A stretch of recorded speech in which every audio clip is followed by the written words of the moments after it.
اگر کوئی شخص جو ہے وہ اگر فرض نماز کے بعد تو آیت الکرسی کا عمل نہیں کرتا، اگر کوئی شخص جو ہے وہ صبح اور شام آیت الکرسی کا عمل کرے، یا پھر گھر میں جب وہ داخل ہوتا ہے اپنے دروازے پہ آتا ہے تو گھر میں داخل ہونے سے پہلے یعنی قدم رکھنے سے پہلے وہ آیت الکرسی پڑھ لیتا ہے تو پھر بھی وہ ان تمام چیزوں سے محفوظ رہے گا جو میں نے آپ کو پیچھے بتائی ہیں۔ یا کوئی شخص جو ہے وہ بستر پر لیٹتے ہوئے وقت آیت الکرسی کو پڑھے گا، یعنی آیت الکرسی کی تلاوت کرے گا اور پھر اپنے گھر کے چاروں کونوں پہ آیت الکرسی کو پھونک دے گا تو ہمیشہ اس کا گھر جو ہے وہ حفاظت میں رہے گا، کبھی اس کے گھر کو کوئی ڈاکو یا چوری چکاری کا ڈر یا خوف نہیں رہے گا، اس کا گھر جو ہے وہ اللہ کریم کی حفاظت میں آ جائے گا، فرشتے اس کے گھر کی حفاظت کریں گے اگر وہ اس عمل کو کر کے سوئے گا تو۔ اگر کوئی بیمار ہے، اگر کسی گھر میں کوئی بیمار ہے اور وہاں پر آیت الکرسی کا عمل کیا جاتا ہے یا وہ خود بیمار جو ہے وہ آیت الکرسی کا عمل کرتا ہے تو انشاءاللہ وہ اس عمل کی برکت سے صحت یاب ہو جائے گا۔ اس عمل کی اتنی برکت ہے، اور اس عمل کی برکت سے جو شخص یہ عمل کرے گا وہ ہر قسم سے خوف اور اندیشے سے محفوظ رہے گا، یعنی نہ اس کو دنیاوی خوف ہوگا، نہ کسی جنات اور شیاطین وغیرہ اس کو خوف رہے گا۔ وہ یہ عمل جو ہے اس کو اتنا مضبوط بنا دے گا۔ اور اسی طرح ایک اور چیز ہے، اگر آیت الکرسی کو آپ کسی مٹی کے برتن پہ، یعنی آپ نے مٹی کے برتن تو دیکھے ہوں گے نا، مٹی کے برتن بازاروں سے مل جاتے ہیں، کسی مٹی کے برتن پر آپ جو ہے کسی نوکدار چیز پہ اگر آپ آیت الکرسی لکھ کر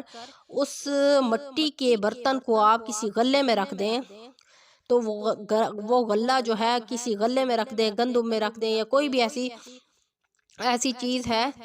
جو چاول ہو گئے، چنے ہو گئے، یا جیسے دالیں ہوگی، اگر آپ اس میں رکھ دیں گے تو کبھی بھی اس میں گھن نہیں پڑے گا، اور اس غلے میں اتنی زیادہ برکت ہو جائے گی کہ وہ کبھی ختم نہیں ہوگا۔ جس طرح اناج جو ہے گندم وغیرہ یا چاول، چینی یا کوئی بھی ایسی چیز ہے تو وہ ہمیشہ جو ہے وہ گھن سے بھی محفوظ رہے گی اور چوری چکاری سے بھی وہ محفوظ رہے گی، اور اس عمل کی برکت سے اس غلے کے اندر بہت زیادہ برکت ہو جائے گی، وہ غلہ جو ہے وہ کبھی ختم نہیں ہوگا۔ اور اسی طرح اگر اس عمل کو یعنی آیت الکرسی کو لکھ کر، یعنی آیت الکرسی کو اگر آپ کسی کاغذ پر لکھ لیتے ہیں کسی پینسل کے ساتھ، مارکر کے ساتھ، اپنی کسی دکان پہ رکھ لیتے ہیں، تو اگر دکان چلتی نہیں ہے یا دکان میں چوری چکاری کا ڈر ہوتا ہے تو اگر آپ اس عمل کو یعنی آیت الکرسی کو لکھ کر اپنی دکان پر لگا دیں گے کسی اونچی جگہ یا کہیں پر رکھ دیں گے لکھ کر، تو انشاءاللہ اس عمل کی برکت سے کبھی بھی آپ کی دکان کو کوئی چور وغیرہ نہیں لوٹے گا، اور آپ کی دکان کے رزق میں اتنی برکت ہو جائے گی کہ سارا دن جو ہے وہ گاہک آتے رہیں گے، کبھی آپ کی دکان جو ہے وہ ایسا نہیں ہوگا کہ آپ کی دکان پر کوئی گاہک نہ آئے یا آپ کی بکری نہ ہو۔ اور اسی طرح آیت الکرسی کو اگر مکان میں کسی اونچی جگہ لکھ کر رکھ دیا جائے تو اس عمل کی برکت سے گھر میں رزق کی اتنی زیادتی ہو جائے گی کہ کبھی فقر و فاقہ نہیں ہوگا۔ یعنی اگر گھر میں بھی آپ اس عمل کو کریں تو اس عمل کی برکت سے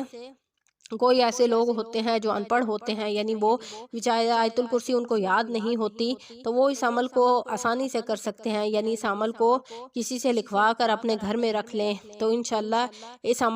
عمل کو گھر میں رکھنے کی وجہ سے بھی جو ہے نا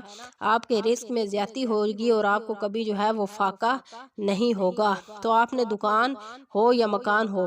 تو اس میں آپ نے ایسے کرنا ہے کہ کسی اونچی جگہ رکھنی ہے تاکہ اس عمل کی بے ادبی نہ ہو، قرآن مجید کے لکھے ہوئے الفاظ کی بے ادبی نہ ہو۔ تو اسی طرح اگر کوئی دکان ہے یا مکان ہے، اگر آپ اس عمل کو کر کے رکھ دیں گے تو کبھی بھی آپ کے دکان میں یا مکان میں کبھی چوری نہیں ہوگی، اللہ کریم اس کی حفاظت کے لیے فرشتے مقرر کر دیں گے جو کبھی بھی کسی چور کو یہ اس گھر میں کبھی کوئی مصیبت نہیں آئے گی اس عمل کی برکت سے۔ امید ہے کہ آپ کو آج کی ہماری ویڈیو یہ پسند آئی ہوگی، اور ہماری اس ویڈیو کو آگے بھی فارورڈ کریں تاکہ اور بھی ہماری ویڈیو سے لوگ مستفید ہو گئے جائیں۔ تو انشاءاللہ نیکسٹ ویڈیو کے ساتھ آپ کی خدمت میں حاضر ہوں گے۔ وآخر دعوانا ان الحمدللہ رب العالمین۔ السلام علیکم ورحمۃ اللہ وبرکاتہ۔